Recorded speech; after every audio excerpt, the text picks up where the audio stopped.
So, ayan na nga. Good morning mga kabiyaheros. Ito ang inyong biyaherong ahente. So, ayan. Nandito tayo ngayon sa Southdale, located in Tanza, Cavite. So, ito, isang pamilya na naman ang ating sasamahan para makita yung ating unit. Ayan.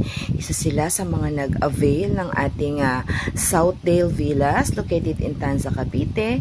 Ayan, samahan natin sila para ipakita sa kanila yung unit upon turnover, kung ano ang itsura ng unit na marireceive nila. So, ayan, kasama niya ang kanyang buong pamilya at kitang-kita mo naman sa kanila na masaya talaga sila na naka-avail sila ng isa sa mga unit natin dito sa ating Southdale Villas.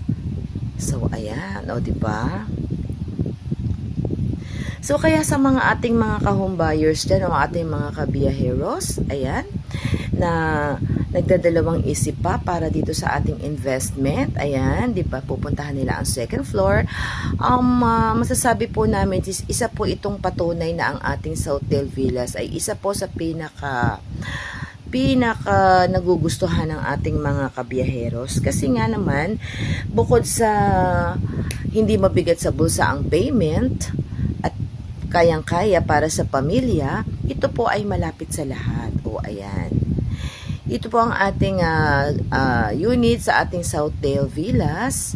Kaya sa lahat po ng mga gusto pong mag-avail, message lang po kayo na magaan po sa bulsa ang ating down payment. Kasi 18,000 lang po ang down payment. So, ayan po, sa lahat po ng gustong mag-avail, message lang po kayo. Ito ang biyaherong ahente, Pergo, from Inner Spark Realty. So, yun lang po. Magandang araw sa inyong lahat. Message na!